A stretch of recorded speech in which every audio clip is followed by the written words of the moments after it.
فضیل بن ایاز کہتے ہیں اگر آپ رات کا قیام اور دن میں روزہ نہیں رکھ سکتے تو جان لیں کہ آپ یقیناً محروم اور محدود رکھے گئے ہیں اور اپنے گناہوں کے ہاتھوں جکڑے ہوئے. یعنی جو روزے نہیں رکھتا نفلی روزے تو گویا اس کو توفیق ہی نہیں. تو آج ہم بات کریں گے شوال کے روزوں کی بطور خاص اور نفلی روزوں کی بطور عام. رمضان کے روزے تو ہم پر فرض ہیں، لیکن بات ہے نفلی روزوں کی جو شوال میں ہی رکھنے شروع کر دیے جاتے ہیں. نفلی روزہ وہ ہوتا ہے جو فرض سے زائد ہوتا ہے، فرض کے علاوہ ہوتا ہے. فرض کی قضا نہیں ہوتی نفل، اس میں نفل کی نیت نہیں ساتھ شامل کرتے. وہ روزہ جو خالصتاً اپنی خوشی سے رکھا گیا، دل کی خوشی سے، کسی مجبوری سے نہیں، کسی کے کہنے پر نہیں، کسی کے پریشرائز کرنے پر نہیں، اپنے دل کی محبت اور اپنے دل کی خوشی سے. اور اس لیے بھی نہیں کہ بس روزہ رکھنا ہے، سارے لوگ رکھ رہے ہیں، اگر میں نہیں رکھوں گی تو لوگ کہیں گے تم نے شوال کے روزے نہیں رکھے اور مجھے سب کو بتانا تو ہے کہ میں بھی رکھ رہی ہوں. یا یہ کہ مجھے روزہ رکھنا بہت پسند ہے، اس سے صحت اچھی ہو جاتی، اس کے بہت سے طبی فائدے ہیں. اس لیے بھی نہیں، صرف اللہ کی رضا کے لیے خلوص نیت کے ساتھ. کیونکہ اگر آپ ایسا کریں گے تو یہ روزہ آپ کو اللہ کا قرب عطا کرے گا، اللہ تعالیٰ کی رضا حاصل کر سکیں گے، اللہ تعالیٰ کی محبت حاصل کر سکیں گے. یہ آپ کے لیے تزکیہ نفس اور خواہشات سے جنگ کرنے کا ذریعہ بھی ہے، اپنی خواہشات کو کنٹرول کرنے کا ذریعہ. یہ وہ آتا نا قرآن مجید میں وَنَهَا النَّفْسَ عَنِ الْهَوَىٰ فَإِنَّ الْجَنَّةَ هِيَ الْمَأْوَىٰ. جس نے اپنے نفس کو خواہش سے روک لیا تو جنت اس کا ٹھکانہ ہو. تو روزے میں انسان اپنی خواہشات کو کنٹرول کرتا ہے اور اس کے ساتھ ساتھ پھر وسیع اجر بھی ملتا ہے اللہ تعالیٰ سے. روزہ جہنم کی آگ سے 70 برس دور کرنے والا عمل ہے. صحیح مسلم کی روایت میں آتا ہے، ابو سعید خدری سے روایت ہے کہ رسول اللہ صلی اللہ علیہ وسلم نے فرمایا جو بندہ بھی اللہ تعالیٰ کے راستے میں ایک دن روزہ رکھتا ہے، ایک دن، اللہ تعالیٰ اس دن کی وجہ سے اس کے چہرے کو 70 برس کی مسافت تک آگ سے دور کر دیتا ہے. یعنی اتنا دور جہنم سے ہو جاتا ہے انسان جب ایک دن بھی اللہ کی خاطر روزہ رکھتا ہے. اور جہنم کی گہرائی بھی 70 سال کی مسافت کے برابر ہے. ابو ہریرہ کہتے ہیں کہ قسم ہے اس ذات کی جس کے ہاتھ میں ابو ہریرہ کی جان ہے، بے شک جہنم کی گہرائی 70 سال کی مسافت کے برابر ہے. یعنی جہنم کے اندر اگر کوئی چیز پھینکی جائے تو تہ تک پہنچنے میں اس چیز کو کتنے سال لگتے؟ 70 سال لگتے. اتنی گہری اور ڈونگی ہے جہنم، اندر ہے. کیسا اندھیرا ہوگا پھر. جن لوگوں نے بیسمنٹس میں رہنے کا کوئی ایکسپیرینس کیا ہو تو آپ کو معلوم ہوگا کیسی گھبراہٹ ہوتی. کبھی آپ کو زمین کے اندر اترنا پڑے کسی بھی جگہ، چاہے پارکنگ کے لیے، چاہے ویسے رہنے کے لیے، یا کسی پروگرام میں بھی کچھ ہالز ہوتے ہیں نا وہ بیسمنٹ میں ہوتے ہیں تو ان کی فیلنگ کچھ اور ہوتی، حالانکہ وہ صرف ایک فلور نیچے ہوتے ہیں یا 2 فلور نیچے ہوتے ہیں. تو جہنم تو اتنی گہری ہے، اتنی گہری کہ 70 سال تک بندہ گرتا ہی جائے، گرتا ہی جائے، گرتا ہی. امیجن کر سکتے ہیں وہ کتنی گہری ہے پھر. تو اس جہنم سے بچانے والی کون سی چیز ہے؟ روزہ. نبی صلی اللہ علیہ وسلم نے فرمایا جس شخص نے اللہ کی راہ میں ایک دن روزہ رکھا تو اللہ تعالیٰ اس کے اور آپ کے درمیان ایسی خندق بنا دیتا ہے جتنا کہ زمین اور آسمان کے درمیان فاصلہ ہے. یعنی اتنا دور ہو جاتا ہے انسان جہنم سے. اسی طرح ایک اور حدیث میں آتا ہے رسول اللہ صلی اللہ علیہ وسلم نے فرمایا روزہ ڈھال ہے اور یہ مومن کے قلعوں میں سے ایک قلعہ ہے. قلعے میں انسان کیوں جاتا ہے، کب جاتا ہے؟ دشمن سے بچنے کے لیے. تو ہمارا سب سے بڑا دشمن کون؟ شیطان. اور اس کے بعد خود ہمارا اپنا نفس، ان النفس لامارۃ بالسوء. تو جب انسان روزہ رکھتا ہے تو بہت سی برائیوں سے بچتا ہے اور کیا کہتا ہے کہ میں روزے سے ہوں، اور پھر روزے کی وجہ سے وہ ایک قلعے میں محفوظ ہو جاتا ہے. یعنی گناہوں سے بھی محفوظ ہو جاتا ہے، شیطان کے حربوں سے محفوظ ہو جاتا ہے. پھر روزے کو ایک ڈھال بھی کہا گیا ہے. الصیام جنۃ کجنۃ احدکم من القتال. رسول اللہ صلی اللہ علیہ وسلم نے فرمایا روزہ ڈھال ہے، یعنی آگ سے بچانے والی چیز ہے، جس طرح لڑائی میں تم میں سے کسی کی ڈھال ہوتی ہے. ایک اور روایت میں آتا ہے مسند احمد کی، رسول اللہ صلی اللہ علیہ وسلم نے فرمایا جو شخص اللہ کی راہ میں اپنی زائد چیز خرچ کر دے، یعنی جو ضرورت سے زائد ہے، اس کا ثواب 700 گنا ہوگا. جو اپنی ذات اور اپنے اہل خانہ پر خرچ کرے، یا کسی بیمار کی عیادت کرے، یا کسی تکلیف دہ چیز کو راستے سے ہٹا دے، تو ہر نیکی کا بدلہ اس جیسی 10 نیکیاں ہوں گی. اور روزہ ڈھال ہے بشرطے کہ انسان اسے پھاڑ نہ دے. پھاڑتا کیسے؟ گناہ کر کے، غلط کام کر کے. نفلی عبادات تو بہت سی ہیں لیکن روزے جیسا کوئی عمل نہیں. حدیث میں آتا ہے ابو امامہ کہتے ہیں میں رسول اللہ صلی اللہ علیہ وسلم کے پاس حاضر ہوا اور میں نے عرض کیا مجھے ایسی چیز کا حکم دیجئے جو میں آپ سے حاصل کر لوں. آپ نے فرمایا روزہ رکھا کرو کیونکہ اس جیسی کوئی چیز نہیں، یعنی ایسی نیکی ہے کہ کوئی اور چیز اس کا مقابلہ نہیں کر سکتی۔ اور ابو امامہ ہی کی ایک روایت اور میں جو تفصیل سے آتی ہے، ابو امامہ کہتے ہیں کہ رسول اللہ صلی اللہ علیہ وسلم نے ایک لشکر ترتیب دیا تو میں آپ کی خدمت میں حاضر ہوا اور عرض کیا، یا رسول اللہ صلی اللہ علیہ وسلم، میرے حق میں اللہ سے شہادت کی دعا کر دیجئے۔ آپ نے فرمایا، اے اللہ انہیں سلامت رکھ اور انہیں مال غنیمت عطا فرما۔ چنانچہ ہم مال غنیمت کے ساتھ صحیح سالم واپس آئے۔ پھر رسول اللہ صلی اللہ علیہ وسلم نے ایک اور لشکر ترتیب دیا۔ پھر میں آپ کے پاس آیا اور عرض کیا، یا رسول اللہ صلی اللہ علیہ وسلم، میرے حق میں اللہ سے شہادت کی دعا کر دیجئے۔ آپ نے فرمایا، اے اللہ انہیں سلامت رکھ اور مال غنیمت کے ساتھ لوٹا۔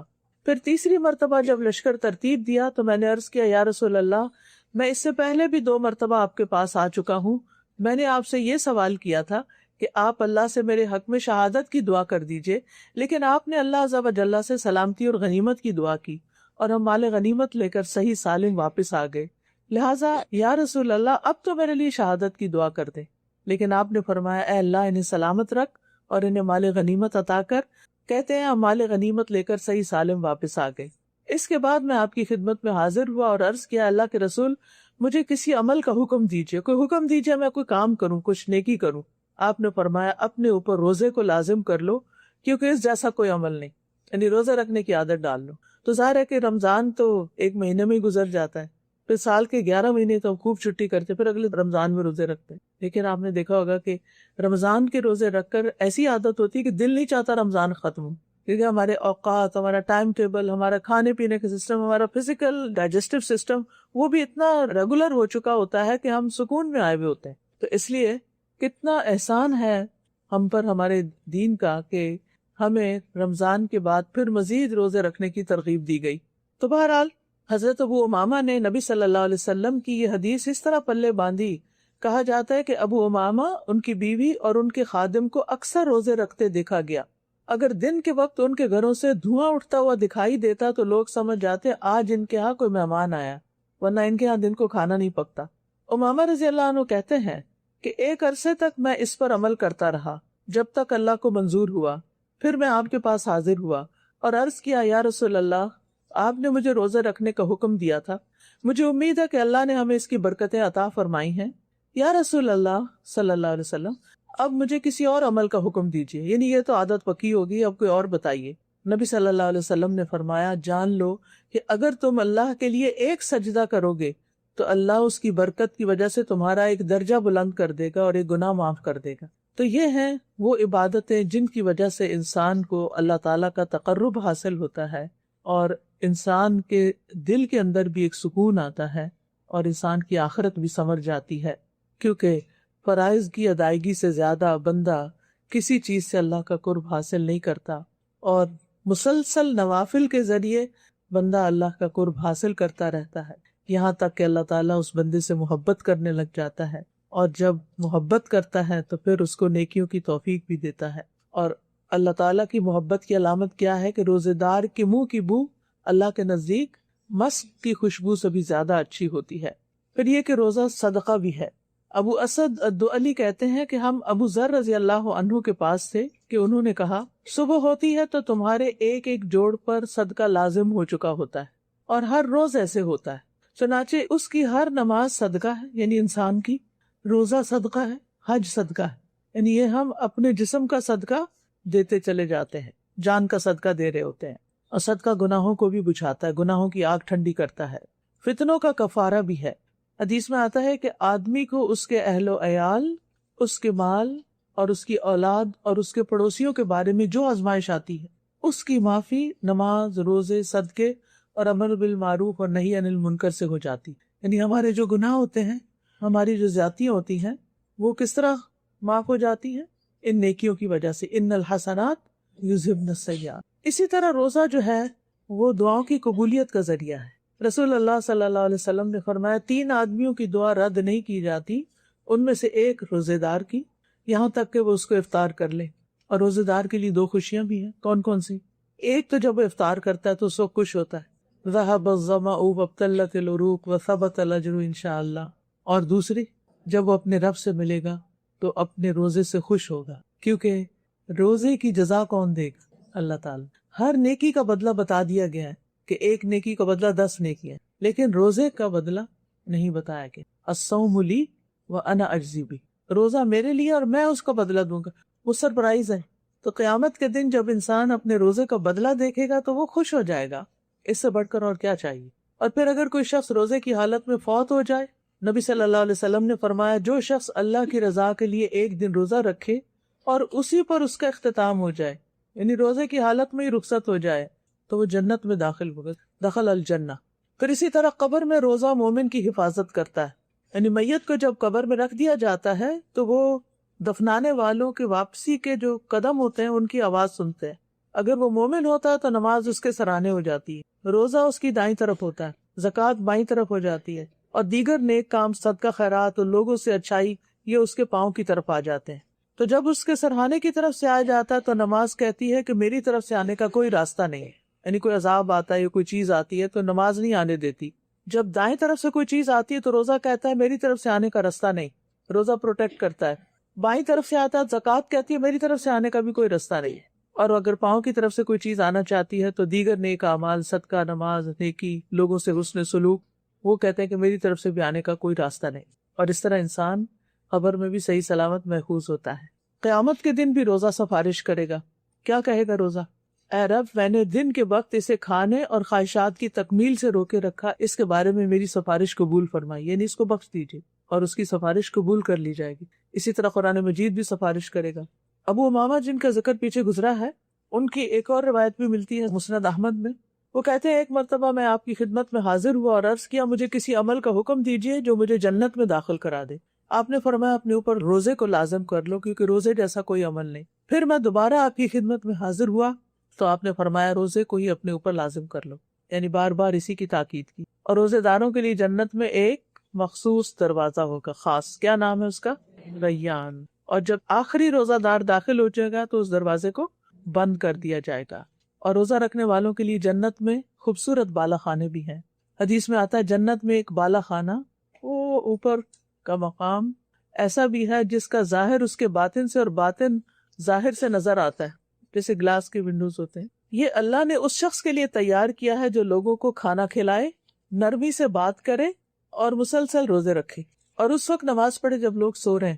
تو ان چیزوں کا ہمیں اہتمام کرنا چاہیے۔ صحابہ جو تھے وہ میدان جنگ میں بھی روزہ رکھ لیتے تھے۔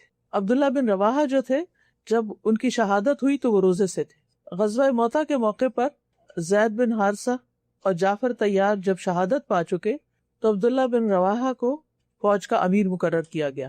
اس کی تاکید نبی صلی اللہ علیہ وسلم نے خود کی تھی۔ وہ روزے سے تھے، سورج غروب ہونے کے قریب تھا، سوچا افطار کر لوں تاکہ جسم میں کچھ طاقت آ جائے، پھر میدان جنگ میں اتروں گا۔ گوشت کا ایک ٹکڑا ان کے سامنے لایا گیا، انہوں نے روزہ افطار ہونے کے بعد گوشت کھانا چاہا لیکن مزہ نہ آیا۔ اور مزہ کیسے آتا؟ شہادت انہیں پکار رہی تھی۔ انہوں نے گوشت ایک طرف رکھ دیا، تلوار نیام سے نکالی، نیام کو توڑ ڈالا اور دشمن کی صفوں میں گھس گئے، شہادت پائی۔ پھر اسی طرح یہ کہ صحابہ سخت گرمی میں بھی روزے رکھتے تھے۔ ہم کہتے ہیں نا کہ جب سردی کا موسم ہوگا، ٹھنڈے روزے ہوں گے پھر رکھ لیں گے، لیکن صحابہ گرمی میں بھی رکھتے تھے۔ سیدنا ابو درداء کہتے ہیں سخت گرمی والے دن روزہ رکھو قیامت کے دن کی گرمی سے بچنے کے لیے۔ رات کے اندھیرے میں 2 رکعت نماز پڑھا کرو قبر کے اندھیرے میں روشنی کرنے کے لیے، کیونکہ یہ تو آگے پیش آنا ہی ہے نا، تو اس کی تیاری انہی عبادات کے ذریعے ہوگی۔ اور صحابہ خواہش رکھا کرتے تھے کہ انہیں گرمیوں کے روزے نصیب ہوں۔ ہم تو کیلنڈر دیکھتے رہتے ہیں کہ اچھا جلدی سے رکھ لو شوال کے 6، کیونکہ 2 ہفتے بعد رکھے تو اور لمبا ہو جائے گا روزہ۔ عامر بن قیس رضی اللہ عنہ بصرہ سے شام کے علاقے میں آئے، سیریا میں۔ وہاں حضرت امیر معاویہ جو تھے وہ خلیفہ تھے، شام ان کا دارالخلافہ تھا۔ تو انہوں نے عامر بن قیس صحابی تھے رضی اللہ عنہ، ان سے پوچھا کہ کوئی آپ کی ضرورت ہو، کوئی حاجت ہو تو بتائیں، اور بار بار کہا تو ہر بار وہ کہتے کہ میری کوئی ضرورت نہیں ہے۔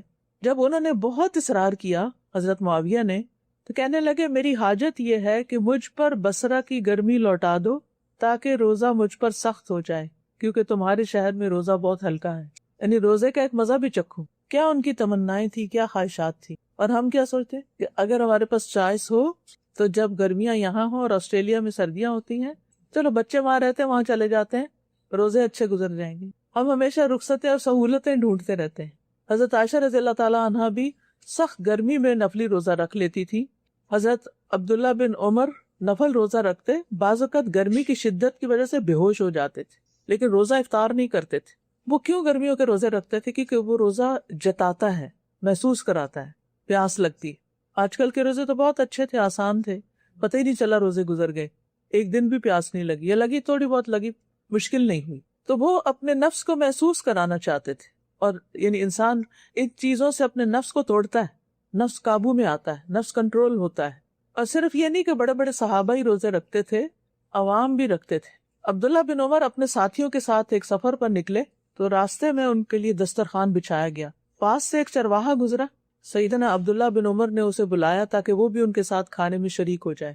چرواہے نے کہا میرا روزہ ہے۔ سیدنا ابن عمر نے تعجب سے کہا اتنی سخت گرمی میں اور ان دشوار گزار گھاٹیوں میں، یعنی تم ان پتھروں کے اوپر بکریوں کے پیچھے بھاگ رہے ہو اور روزہ رکھ کے؟ اس نے کہا میں ان گزرنے والے دنوں میں جلدی کر رہا ہوں، زندگی گزرتی جا رہی ہے اور میں نیکی کمانے میں جلدی کر رہا ہوں کہ مجھے زیادہ نیکی مل جائے تھوڑے وقت میں۔ حضرت عبداللہ بن عمر اس پر بڑے حیران ہوئے، کہنے لگے کیا تم اپنی ایک بکری ہمیں فروخت کر دو گے جس کا گوشت ہم تمہیں بھی کھلائیں گے اور تم اپنا روزہ افطار کر لو؟ یعنی نفلی روزہ کھولنے کی اجازت ہے، ہم بکری ذبح کریں گے، کھانا پکائیں گے، تمہیں بھی کھلائیں گے، تو تمہارے لیے آسانی ہو جائے گی اور ہم تمہیں بکری کی قیمت بھی دے دیں گے۔ چرواہا کہنے لگا یہ بکریاں میرے مالک کی ہیں، میری نہیں، یعنی میں نہیں بیچ سکتا، یہ امانت ہے۔ عبداللہ بن عمر نے اس کا امتحان لینے کے لیے کہا، ٹیسٹ کرنے کے لیے، تم اپنے مالک سے کہہ دینا کہ اس بکری کو بھیڑیا کھا گیا۔ یعنی یہ نہیں کہ جھوٹ سکھا رہے تھے بلکہ ٹیسٹ کر رہے تھے کہ کیا کہتا ہے۔ یہ سن کے چرواہا چل دیا، جواب نہیں دیا، اور اپنی انگلی آسمان کی طرف اٹھا کر کہنے لگا تو اللہ کہاں ہے؟ یعنی مالک کو تو دھوکہ دے دوں گا، اللہ کا تو نہیں دے سکتا۔ سیدنا ابن عمر اس کی بات سے متاثر ہو کر بار بار یہ دہراتے رہے کہ اللہ کہاں ہے۔ پھر آپ مدینہ منورہ واپس آئے تو اس چرواہے کو اس کے مالک سے خرید لیا، بکریاں بھی خرید لی، چرواہے کو آزاد کر دیا اور بکریاں تحفے میں دے دی۔ یہ نیکی کا وہ صلہ ہے جو اللہ دنیا میں بھی دیتا ہے۔ تو آپ سوچئے کیسے لوگ تھے جو جنگلوں بیابانوں میں، گرمیوں کی لمبی دوپہروں میں جب لوگ آرام کر رہے ہوتے ہیں کہ یہ وہاں جانور چراتے، کام کاج کے لیے دھوپ میں پھرتے اور ساتھ ساتھ روزہ رکھ کر عبادت کے لیے اپنے آپ کو وقف کرتے، یعنی معاش کی فکر بھی کرتے تھے، کام کاج بھی کرتے تھے اور ساتھ عبادت سے غافل بھی نہیں ہوتے تھے۔ ہم لوگ روزہ رکھ لیں تو پھر آدھا دن سو کے گزار لیتے ہیں تاکہ آدھا دن تو کٹ جائے اور باقی آدھا دن کچھ کام وام کر کے گزار لیں گے۔ وہ کیسے لوگ تھے؟ وہ علم والے تھے، چاہے معاشرتی اعتبار سے وہ بہت بڑا سٹیٹس نہیں رکھتے تھے لیکن اللہ کے ہاں ان کا بڑا مقام تھا۔ انہیں نبی صلی اللہ علیہ وسلم کا یہ فرمان معلوم تھا کہ اس شخص کے لیے دوہرا اجر ہے جو اپنے دنیاوی مالک کا بھی حق ادا کرے، یعنی اگر کہیں جاب کرتا ہے، سروس کرتا ہے تو وہ بھی پوری کرے، اور اپنے حقیقی مالک کا حق بھی ادا کرے، یعنی ساتھ عبادت بھی کر رہا ہے اور ساتھ اپنی جاب بھی کر رہا ہے۔ تو بہرحال صحابہ کو روزے رکھنا بہت پسند تھا۔ معاذ بن جبل کے بارے میں آتا ہے کہ ان کی وفات کا وقت قریب آیا تو انہوں نے اس خواہش کا اظہار کیا اور کہنے لگے افسوس، سخت روزوں میں لگنے والی پیاس ختم ہو جائے گی، یعنی دنیا سے جا رہا ہوں تو میں اس پیاس کو مس کروں گا۔ انہیں پتا تھا کہ سفر میں روزہ چھوڑنے کی اجازت ہے، رخصت ہے، لیکن روزے کے اجر کا بھی علم تھا، اس لیے وہ آیت کے اس حصے پر عمل کرتے تھے، وَأَن تَصُومُوا خَيْرٌ لَكُمْ، اگرچہ رخصت ہے لیکن اگر تم روزہ رکھ لو تو بہت اچھا ہے، یعنی جو رکھ سکتا ہے وہ ضرور رکھ لے۔ اور اکثر صحابہ جو تھے وہ سفر میں بھی روزہ رکھ لیا کرتے تھے، کیونکہ نبی صلی اللہ علیہ وسلم نے فرمایا چاہے تو روزہ رکھ لو، چاہے تو افطار کرو۔ امام احمد بن حنبل کے بارے میں آتا ہے کہ وہ بھی گرمیوں میں روزے رکھتے، بعض اوقات بے ہوش ہو جاتے روزے کی وجہ سے، تو ان کے چہرے پہ پانی چھڑکا جاتا۔ اب ہم کچھ بات کریں گے شوال کے 6 روزوں۔ شوال کے روزے رکھنا ایک مسنون عمل ہے، ایک سنت کی پیروی ہے جس کے بارے میں احادیث میں ترغیب دلائی گئی ہے۔ صحیح مسلم کی روایت ہے ابو ایوب انصاری رضی اللہ عنہ سے، انہوں نے بیان کیا کہ رسول اللہ صلی اللہ علیہ وسلم نے فرمایا جو آدمی رمضان کے روزے رکھے پھر اس کے بعد شوال کے 6 روزے رکھے تو یہ ہمیشہ روزہ رکھنے کی طرح ہے، گویا آپ نے سارا سال روزہ رکھا۔ من صام رمضان ثم اتبعہ 6 من شوال، یہ سارے سال کے روزے کیسے ہو گئے؟ کیونکہ من جاء بالحسنۃ فلہ 10 امثالھا، جو ایک نیکی لائے گا اس کے لیے اس جیسی 10 نیکیاں، یعنی پورے رمضان کے روزے اجر میں 10 مہینوں کے روزوں کے برابر ہیں۔ ایک مہینہ برابر ہے کس کے؟ 10 کے۔ اور شوال کے 6 روزے 2 مہینوں کے برابر ہو گئے، کیونکہ 3 روزے 30 دنوں کے برابر ہو گئے اور پھر 3 30 کے تو 2 مہینے بن گئے، یہ سارے سال کے روزے بن گئے، 12 مہینے کے بن گئے، 36 360 ہو گئے۔ تو ہجری کیلنڈر میں تو 360 ڈیز ہی ہوتے ہیں نا۔ اب سوال یہ پیدا ہوتا ہے کہ اگر کوئی بیمار ہے یا مریض ہے یا کوئی شرعی عذر ہے اور اس نے رمضان میں کچھ روزے چھوڑے ہیں، تو کیا اس کے لیے لازم ہے کہ وہ شوال کے روزوں سے پہلے وہ روزے رکھے؟ جی ہاں، کیونکہ رمضان کے روزے فرض ہیں اور شوال کے نفل ہیں۔ رمضان کے روزے نہیں رکھے تو پوچھ ہوگی، اگر شوال کے نہیں رکھے تو پوچھ نہیں ہوگی۔ تو اس لیے اگر رمضان میں کوئی بیمار ہو گیا، ایک آدھ روزہ چھوڑ دیا، یا پیریڈز کی وجہ سے کچھ روزے چھوٹ گئے، اب شوال میں پہلے ان کی قضا دی جائے، ان کو پورا کیا جائے۔ کیوں؟ تاکہ انسان کے ذمے کچھ باقی نہ رہے۔ زندگی اور حالات کا کسی کو بھی علم نہیں کہ زندگی کب ختم ہو جائے یا حالات کیسے ناسازگار ہو جائیں، کوئی بیماری آ جائے، کوئی مصروفیت آ جائے کہ انسان کے لیے مشکل ہو جائے۔ لیکن بات یہ ہے کہ اگر کوئی شخص شوال کے روزے رمضان کے چھوٹے ہوئے روزوں سے پہلے رکھ لے تو کیا اس کو یہی اجر و ثواب ملے گا؟ اگر وہ رمضان کے روزے قضا کر کے رکھے گا تو پھر تو یہی ثواب ملے گا۔ اور بعض علماء کہتے ہیں کہ اگر اس نے قضا نہیں رکھے اور ویسے رکھ لیے تو وہ خاص فضیلت حاصل نہیں ہوگی، بعض کہتے ہیں ہو جائے گی، کیونکہ اس کی نیت ہے کہ وہ اپنے قضا روزے بھی رکھے۔ تو احتیاط اسی میں ہے کہ پہلے چھوٹے ہوئے روزے رکھ لیے جائیں اور اس کے بعد قضا روزے رکھے۔ اب یہ جو نفلی روزے ہوتے ہیں ان کے کچھ خاص مسائل بھی ہوتے ہیں جو فرضی روزوں سے مختلف ہوتے ہیں۔ نمبر ایک یہ ہے کہ فرض روزے کی طرح سنت یا نفل روزے کے لیے رات سے ہی نیت کرنا ضروری نہیں۔ فرض روزے میں تو ہم رات کو ہی نیت کر لیتے ہیں نا کہ صبح اٹھنا ہے، روزہ رکھنا ہے۔ اگر فجر کے بعد دن کے کسی بھی حصے میں روزہ رکھنے کا ارادہ ہو جائے اور فجر کے بعد سے کچھ کھایا پیا نہیں تو روزہ رکھنا جائز ہے۔ مثلاً آپ نے آدھا دن کچھ نہیں کھایا، آپ مثلاً صبح نماز پڑھ کے پانی بھی نہیں پیا، کچھ بھی نہیں کھایا، سو گئے، ظہر کے وقت اٹھے تو آپ کہتے ہیں آدھا دن تو گزر ہی گیا ہے، اب میں روزہ ہی رکھ لوں، تو آپ رکھ سکتے ہیں، ٹھیک ہے۔ باقی آدھے دن کا آپ کچھ نہیں کھائے اور آپ کا روزہ ہو جائے گا، تو یہ فرق ہے۔ لیکن رمضان کے روزے میں یہ نہیں کر سکتے، اس میں روزہ رکھنے سے پہلے ہی نیت کرنی ہوگی روزہ رکھنے کی۔ امام بخاری نے اس مسئلے پہ ایک باب بھی باندھا ہے، باب اذا نوى بالنہار صوما، کہ اگر کوئی شخص دن کے وقت روزے کی نیت کرے تو کیا روزہ ہوگا یا نہیں۔ اور اس سلسلے میں صحابہ کے کچھ آثار کی طرف بھی اشارہ کیا ہے، جن میں حضرت حذیفہ کا اثر بھی ہے کہ جس میں اس بات کا ذکر ہے کہ ایک دفعہ یعنی حضرت حذیفہ نے ظہر کے بعد نفلی روزے کی نیت کی، تو ایسا کیا جا سکتا ہے۔ اسی طرح نفلی روزہ پورا کیے بغیر افطار کر لینے سے کوئی گناہ نہیں ہوتا۔ مثلا آپ نے روزہ رکھا کہ آپ کی کسی دوست نے آپ کو بلایا، جب آپ اس کے گھر جاتے ہیں تو وہ اصرار کرتی ہے کہ کچھ کھا لیں، آپ کہتے ہیں میرا روزہ ہے، وہ پھر اصرار کرتی ہے کوئی نہیں نفلی روزہ کھا لو، اور آپ کھا لیتے ہیں تو کوئی حرج نہیں، کوئی گناہ نہیں، یعنی یہ روزہ توڑنے میں نہیں آئے گا، اس کو روزہ توڑنا شمار نہیں کیا جائے گا، یعنی اس پر نہ کوئی گناہ لازم ہوگا، نہ اس کی قضا دینی لازم ہے، چاہے کسی شرعی عذر کے ساتھ افطار کیا جائے یا بغیر شرعی عذر کے۔ اسی طرح اگر آپ نے مثلا روزہ رکھا اور آپ کو سر درد شدید ہو گئی اور آپ چاہتے ہیں کہ دوا لے لیں تو روزہ کھول سکتے ہیں۔ صحیح مسلم میں حضرت عائشہ سے روایت ہے، ایک دن رسول اللہ صلی اللہ علیہ وسلم نے مجھ سے فرمایا، اے عائشہ کیا تمہارے پاس کھانے کی کوئی چیز ہے؟ تو میں نے عرض کیا، اللہ کے رسول ہمارے پاس کوئی چیز نہیں۔ آپ نے فرمایا تو پھر میں روزے سے ہوں۔ اس کے بعد رسول اللہ صلی اللہ علیہ وسلم باہر تشریف لے گئے تو ہمارے پاس ہدیہ بھیجا گیا۔ جب رسول اللہ صلی اللہ علیہ وسلم واپس تشریف لائے، میں نے عرض کیا، اے اللہ کے رسول ہمیں ہدیہ دیا گیا ہے اور میں نے آپ کے لیے بھی کچھ محفوظ کر کے رکھا ہے، سنبھال کے رکھا ہے۔ آپ نے فرمایا وہ کیا ہے؟ تو میں نے عرض کیا وہ حیث ہے۔ حیث کہتے ہیں کھجور، گھی اور پنیر سے بنا ہوا کھانا، حلوہ ہی ہوا ایک طرح سے۔ آپ نے فرمایا اسے لائیے، تو میں اسے لے آئی تو آپ نے اسے کھا لیا۔ پھر آپ نے فرمایا میں نے تو روزے کی حالت میں صبح کی تھی، یعنی روزہ رکھا ہوا تھا لیکن جب یہ کھانا آیا تو میں نے روزہ کھول کے کھا لیا۔ تو نفلی روزہ رکھنا ایسا ہی ہے جیسے کوئی شخص اپنے مال سے صدقہ نکالتا ہے، چاہے تو دے دے چاہے تو روک لے اور نہ دے۔ کئی دفعہ ایسا ہوا ہوگا آپ کے ساتھ بھی کہ آپ نے سوچا ہوگا کہ میں نا فلاں کو اتنے پیسے دوں یا فلاں جگہ اتنا خرچ کروں، پھر جب وہ وقت آیا، وہ جگہ آئی خرچ کرنے کی، تو آپ نے کہا نہیں اتنا نہیں، اتنا کم کر دیا، تو کیا آپ پر کوئی گناہ ہوگا؟ نہیں، گناہ نہیں ہوگا۔ اسی طرح روزہ رکھا ہے آپ نے، کیونکہ روزہ دل کی خوشی سے رکھنا، اور اگر آپ نہیں رکھنا چاہتے نہ رکھیں، گناہ نہیں ہوگا، لیکن اگر رکھیں تو آپ کے حق میں بہت اچھا ہے۔ اور جہاں تک شوال کے مہینے کا تعلق ہے تو شوال ایک بڑا ہی خوبصورت مہینہ ہے جو رمضان کے فوراً بعد آتا ہے، جس میں اکثر لوگوں کی شادیاں بھی ہوتی ہیں۔ پھر اسی طرح حج کے مہینوں کی ابتدا بھی شوال سے ہو جاتی ہے، حاجی تیاری شروع کر دیتے ہیں، فلائٹ شروع ہو جاتی ہیں، اور شوال میں سب کا رجحان حج کی طرف ہو جاتا ہے۔ اگر کسی کا اعتکاف رہ گیا ہو تو اس کی قضا بھی ہو جاتی ہے اس مہینے میں، یعنی کوئی رمضان میں اعتکاف کرنے والا تھا نہیں کر پایا تو شوال میں کر لے. یاد رکھیے شوال کے روزے سنت ہیں یا مستحب کہہ لیں، واجب نہیں، اور ان کی فضیلت بہت زیادہ ہے، اجر بہت بڑا ہے، کیونکہ اگر یہ 6 روزے رکھ لیے جائیں رمضان کے بعد تو مکمل سال کے روزوں کا ثواب ملتا ہے.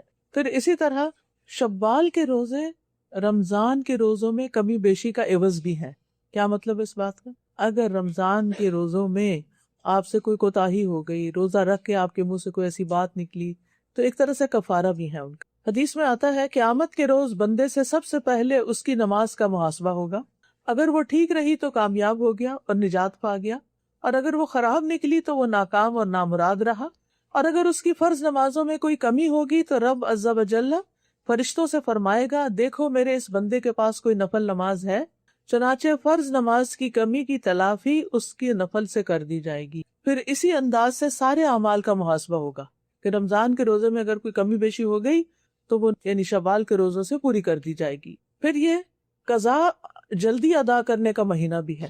جو شخص یہ چاہتا ہے کہ وہ شوال کے روزوں سے پورا فائدہ اٹھائے، وہ کیا کرے گا کہ اس سے پہلے میں جلدی سے اپنی قضا پوری کر لوں، تو اس طرح قضا بھی ٹائم پر ہو جائے گی، ورنہ تو سارا سال لڑکتی رہتی. اچھا ابھی رکھتے ہیں. اور جتنے ہم رمضان سے دور ہو جاتے ہیں اتنا ہی روزہ رکھنا ہمیں انتہائی مشکل کام نظر آتا ہے. تو جو رمضان کے بعد شوال کے روزے رکھتا ہے وہ اس اجر کو پا لیتا ہے جو ان کے ساتھ وابستہ ہے. لیکن یہ یاد رکھیے کہ قضا روزہ اور شوال کا روزہ کٹھا نہیں کیا جا سکتا کہ مثلا آج میں نے روزہ رکھا اور میں کہوں یہ میرا قضا بھی اور آج شوال کا بھی ہے. یہ نہیں ہو سکتا. یہ روزے اکٹھے بھی رکھ سکتے ہیں آپ کنزیکٹیولی 6 پورے عید کے اگلے دن سے لے کے 6 دن تک، اور آپ سارے مہینے پر سپریڈ بھی کر سکتے ہیں. سوموار جمعرات کو بھی رکھ سکتے ہیں یا پھر ایام بیس میں رکھ سکتے ہیں، لیکن شوال کے اندر ہی پورے کرنے ہوں گے. یعنی قضا اور شوال اکٹھا نہیں کر سکتے، لیکن ایک ہی نیت میں ایام 20 کے روزے، سوموار اور جمعرات کے روزے اور شوال کے 6 روزے جمع کیے جا سکتے ہیں. یعنی نفلی روزے آپس میں جمع کیے جا سکتے ہیں کہ آپ نے سب کی نیت کر لی. آج سوموار ہے مثلا تو میں سوموار کا روزہ بھی رکھ رہی ہوں اور شوال کا روزہ بھی رکھ رہی ہوں، اور اتفاق سے آج ایام 20 بھی ہے تو 3 نیتیں اکٹھی ہو گئی. ایسا کیا جا سکتا ہے. لیکن فرض اور نفل اکٹھے نہیں ہو سکتے. جیسے آپ فرض نماز پڑھتے ہو یہ نہیں کہہ سکتے میں 4 فرض پڑھی اور 4 سنتیں بھی میری بیچ میں ہی ہیں، یہ نہیں ہو سکتا. اچھا شوال کے روزے رکھتے ہوئے ہفتے کے دن روزہ رکھنے کی رخصت ہے. یعنی بعض لوگ یہ کہتے ہیں کہ ہفتے کے دن الگ سے روزہ نہیں رکھ سکتے، یہ حدیث ضعیف ہے. ہفتے کے دن بھی اگر آپ نے مثلا فرائیڈے نہیں روزہ رکھا، سنڈے نہیں رکھا، صرف ہفتے کے دن رکھ رہے ہیں تو رکھ سکتے ہیں، اور جمعے کے ساتھ ملا کر بھی رکھ سکتے ہیں، اور اتوار کے ساتھ ملا کر بھی رکھ سکتے ہیں. اسی طرح اکیلے ہفتے کے دن کا روزہ بھی رکھ سکتے ہیں، اور ان میں سے اس میں کوئی حرج نہیں، کیونکہ وہ روایت ضعیف ہے جس سے حجت نہیں لی جا سکتی کہ ہفتے کے دن الگ سے روزہ نہیں رکھنا چاہیے.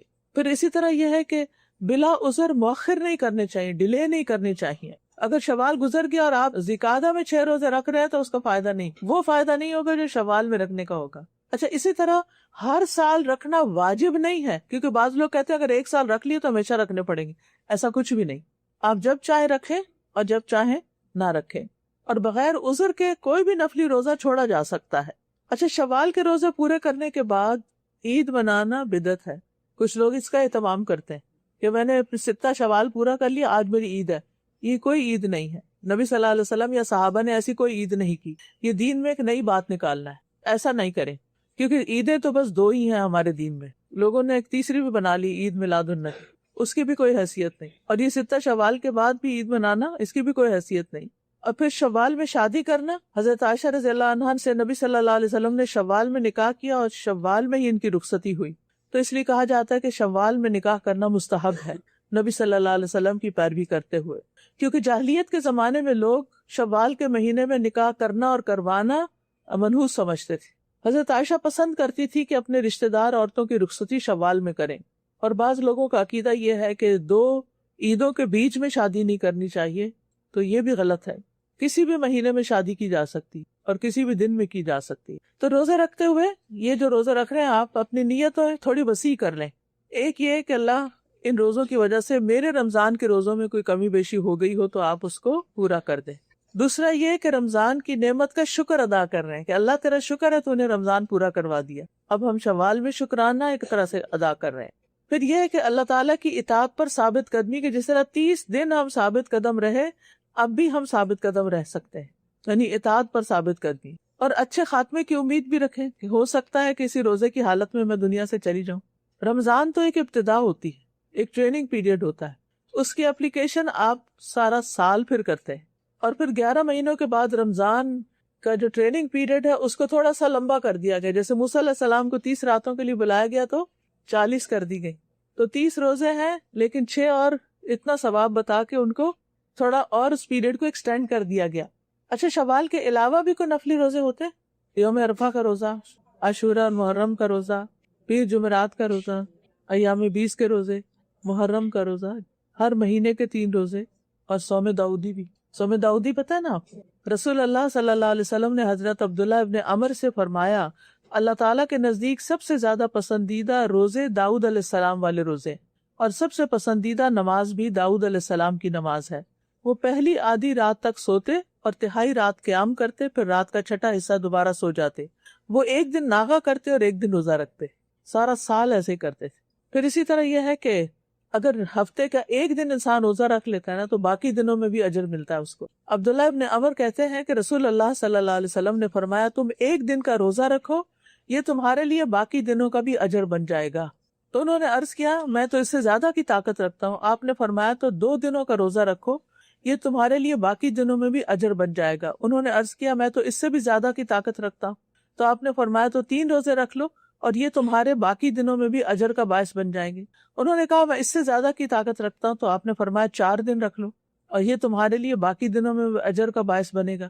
اس نے عرض کیا، میں تو اس سے بھی زیادہ کی طاقت رکھتا ہوں۔ تو آپ نے فرمایا تو وہ روزے رکھ لو جو اللہ تعالیٰ کے یہاں سب سے فضیلت والے ہیں، اور وہ داؤد علیہ السلام کے روزے ہیں۔ ایک دن وہ روزہ رکھتے تھے اور ایک دن افطار کرتے تھے۔ اچھا، سوموار اور جمعرات کا روزہ کیوں رکھا جاتا ہے؟ اس دن اعمال اللہ تعالیٰ کی طرف اٹھائے جاتے ہیں۔ اسامہ بن زید کہتے ہیں کہ میں نے کہا، ہے اللہ کے رسول، آپ کبھی اس قدر روزے رکھتے ہیں کہ لگتا ہے آپ چھوڑیں گے نہیں، اور کبھی اس قدر چھوڑتے ہیں لگتا ہے کہ رکھیں گے نہیں، مگر 2 دنوں کا ضرور رکھتے ہیں۔ آپ کے عمومی روزوں میں آ جائیں تو فبہا، ورنہ آپ کا روزہ خصوصاً ان دنوں میں ہوتا۔ آپ نے فرمایا کون سے 2 دن؟ میں نے کہا سوموار اور جمعرات۔ آپ نے فرمایا یہ 2 دن ایسے ہیں کہ ان میں رب العالمین کے ہاں اعمال پیش ہوتے ہیں، اور میں چاہتا ہوں کہ میرے عمل پیش ہوں تو میں روزے سے ہوں۔ آپ نے سوموار کے روزے کی اہمیت اس طرح بھی بتائی۔ آپ سے پوچھا گیا کہ سوموار کے روزے کے بارے میں بتائیے، تو آپ نے فرمایا یہ وہ دن ہے جس میں مجھے پیدا کیا گیا، اور اسی دن مجھے مبعوث کیا گیا، اور اسی دن مجھ پر وحی نازل کی گئی۔ تو سوموار کا دن ہفتے کے دنوں میں سے ایک اہم دن ہے جمعے کے بعد۔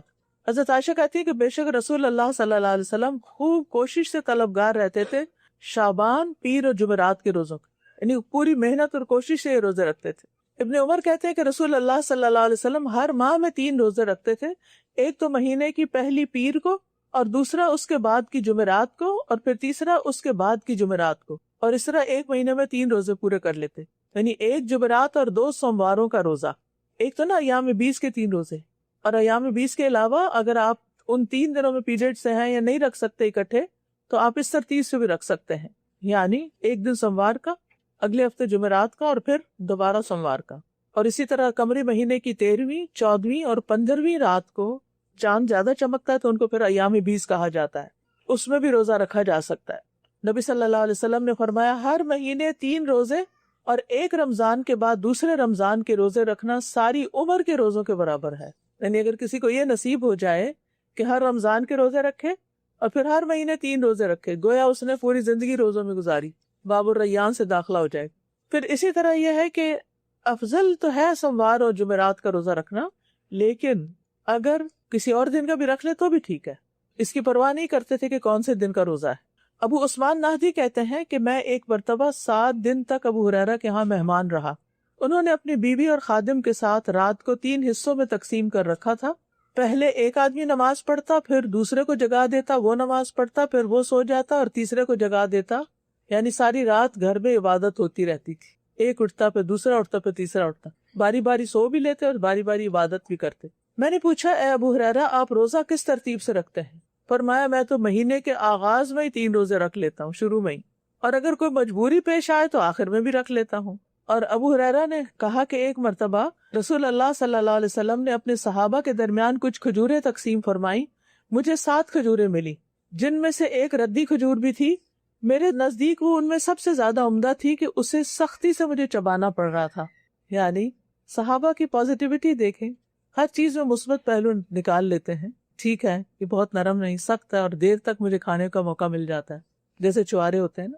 اور پھر یہ کہ ایک حدیث میں بھی آتا ہے کہ ہر مہینے میں 3 دن کا روزہ بہترین روزہ ہے، اور ایک اور روایت کے مطابق سینہ کے کینے کو دور کرنے کا سبب ہے۔ رسول اللہ صلی اللہ علیہ وسلم نے فرمایا صبر کے مہینے کے روزے یعنی رمضان کے اور ہر مہینے 3 روزے رکھنا سینے کے کینے کو دور کر دیتا ہے، تزکیہ کا باعث ہے۔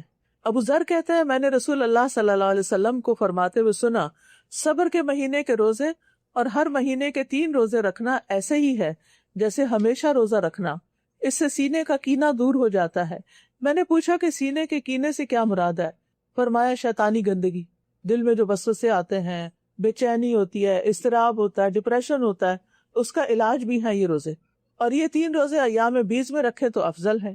عبداللہ رضی اللہ عنہ کہتے ہیں کہ رسول اللہ صلی اللہ علیہ وسلم ہر مہینے کے درمیان میں پوری چاندنی راتوں والے 3 دن روزے رکھتے تھے، اور عاشورہ کا روزہ 9 اور 10 محرم کا روزہ ہے۔ اس کا کیا فائدہ ہے؟ اس کے بارے میں آپ نے فرمایا یہ روزہ گزرے ہوئے 1 سال کے گناہوں کا کفارہ بن جاتا ہے۔ اور محرم کے روزے، پورا مہینہ روزے رکھنا، رسول اللہ صلی اللہ علیہ وسلم نے فرمایا رمضان کے روزوں کے بعد سب سے زیادہ فضیلت والے روزے اللہ کے مہینے محرم کے ہیں، اور فرض نماز کے بعد سب سے زیادہ فضیلت والی نماز رات کی نماز ہے۔ پھر عرفہ کا روزہ، جب آپ سے عرفہ کے روزے کے بارے میں پوچھا گیا تو آپ نے فرمایا گزرے ہوئے 1 سال اور آنے والے 1 سال کے گناہوں کا کفارہ بن جاتا ہے۔ پھر اسی طرح شعبان کے روزے، آپ نے فرمایا، حضرت اسامہ کہتے ہیں میں نے عرض کیا اللہ کے رسول میں نے آپ کو کسی مہینے میں اتنے روزے رکھتے نہیں دیکھا جتنے آپ شعبان میں رکھتے ہیں۔ آپ نے فرمایا یہ وہ مہینہ ہے کہ لوگ اس سے غفلت کر جاتے ہیں، یہ رجب اور رمضان کے درمیان ہے، اور یہ وہ مہینہ ہے کہ اس میں رب العالمین کے ہاں انسانوں کے اعمال پیش کیے جاتے ہیں، تو میں چاہتا ہوں کہ میرے اعمال پیش ہوں تو میں روزے سوں۔ پھر رجب کے مہینے میں روزے، سعید بن جبیر سے سوال کیا گیا رجب کے روزوں کے بارے میں، تو وہ کہتے ہیں مجھے ابن عباس نے خبر دی کہ بے شک رسول اللہ صلی اللہ علیہ وسلم کبھی مسلسل روزے رکھتے کہ ہم کہنے لگتے کہ اب آپ ناغہ نہیں کریں گے، اور کبھی اتنی مدت روزے چھوڑتے کہ ہم کہتے کہ آپ روزہ نہ رکھیں گے، اور اس میں وہ رجب، شعبان، رمضان یعنی مسلسل روزے رکھتے۔ اصل بات یہی ہے کہ دل کی خوشی سے اگر انسان ایک روزہ بھی رکھتا ہے تو اللہ تعالیٰ اسے جہنم سے 100 سال کے فاصلے پر کر دیتا ہے۔ عامر بن عبداللہ سے ایک بار سوال کیا گیا آپ ساری رات جاگنا اور دن کی گرمی میں پیاسے رہنا کیسے برداشت کر لیتے ہیں؟ انہوں نے جواب دیا کیا یہ صرف دن کا کھانا رات تک اور رات کی نیند دن تک منتقل کرنے سے کچھ زیادہ ہے؟ کوئی بڑی بات نہیں۔ ان اللہ قال من عاد لی ولیا فقد آذنته بالحرب۔ ابو ہریرہ رضی اللہ عنہ سے روایت ہے، وہ کہتے ہیں کہ رسول اللہ صلی اللہ علیہ وسلم نے فرمایا بے شک اللہ تعالیٰ کا ارشاد ہے کہ جس نے میرے کسی ولی یعنی دوست سے دشمنی کی اس کے خلاف میری طرف سے اعلان جنگ ہے، یعنی اللہ تعالیٰ ایسے بندے سے خود نبٹ لے گا جو اللہ کے دوستوں سے دشمنی رکھتا ہے۔ اور میرا بندہ جن جن عبادتوں کے ذریعے سے میرا قرب حاصل کرتا ہے ان میں سے کوئی عبادت مجھے اتنی پسند نہیں جس قدر وہ عبادت پسند ہے جو میں نے اس پر فرض کی ہے۔ یعنی اللہ تعالیٰ کی سب سے زیادہ پسندیدہ عبادتیں کون سی ہیں؟ جو اللہ تعالیٰ نے ہم پر فرض کی ہیں، مثلا فرض نماز، فرض روزے، فرض حج، فرض زکوٰۃ، ان کا درجہ کہیں زیادہ ہے۔ عام طور پر ہم نفل کی طرف زیادہ راغب ہوتے ہیں کہ اس کا ثواب ہوگا بہت، کوئی شک نہیں اس میں ہوتا ہے، لیکن فرائض کی اپنی ویلیو، فرائض جو ہیں وہ انسان کو اللہ سبحانہ تعالیٰ کے قریب کرتے ہیں۔ حدیث دوبارہ پڑھتی ہوں، اور میرا بندہ جن جن عبادتوں کے ذریعے سے میرا قرب حاصل کرتا ہے ان میں سے کوئی عبادت مجھے اتنی پسند نہیں جس قدر وہ عبادت پسند ہے جو میں نے اس پر فرض کی ہے۔ تو ہمیں سب سے پہلے توجہ دینی چاہیے اپنے فرائض پورے کرنے کی طرف، اس کے بعد نوافل کی طرف بھی آنا چاہیے۔ کیوں؟ فرمایا کہ میرا بندہ نوافل کے ذریعے سے مجھ سے اتنا قریب ہو جاتا ہے کہ میں اس سے محبت کرنے لگ جاتا ہوں، نوافل کے ذریعے میں اس سے محبت کرنے لگ جاتا ہوں۔ تو گویا اگر ہم فرض نماز کے بعد نفل نماز ادا کرتے ہیں تو اس سے ہمیں کیا حاصل ہوگا؟ اللہ تعالیٰ اس بندے سے محبت کرنے لگتے ہیں۔ کیا آپ پسند کرتے ہیں کہ اللہ تعالیٰ آپ سے محبت کرے؟ تو پھر نفلی عبادات کا اہتمام کیجیے، صرف فرض نماز پڑھ کے مت اٹھ جائیے، سنت کا، نفل کا اہتمام کیجیے۔ صرف رمضان کے روزے رکھ کے فارغ نہ ہو جائیے، بلکہ رمضان کے بعد شوال اور شوال کے بعد بھی نفلی روزوں کا اہتمام کیجیے۔ صرف زکوٰۃ دے کر فارغ نہ ہو جائیے، بلکہ صدقہ خیرات کو اپنی زندگی کا ایک حصہ بنا لیجیے۔ یہ سب چیزیں اللہ کا قرب حاصل کرنے کا ذریعہ۔ صرف حج کر کے فارغ نہ ہو جائیے کہ میں نے اپنا فریضہ ادا کر دیا، بلکہ عمرے پر عمرے کا بھی اہتمام کیجیے۔ یہ ساری عبادات یعنی نفلی عبادات جو ہیں، یہ آپ کو اللہ تعالیٰ کا قرب عطا کریں گی، اللہ تعالیٰ کی محبت عطا کریں گی۔ پھر اللہ تعالیٰ فرماتے ہیں اس حدیث قدسی میں، جب میں اس سے محبت کرنے لگ جاتا ہوں تو میں اس کا کان بن جاتا ہوں جس سے وہ سنتا ہے، اس کی آنکھ بن جاتا ہوں جس سے وہ دیکھتا ہے، اس کا ہاتھ بن جاتا ہوں جس سے وہ پکڑتا ہے، اور اس کا پاؤں بن جاتا ہوں جس سے وہ چلتا ہے۔ اگر وہ مجھ سے مانگے تو میں اسے دیتا ہوں، اگر وہ مجھ سے پناہ کا طالب ہو تو میں اس کو پناہ دیتا ہوں۔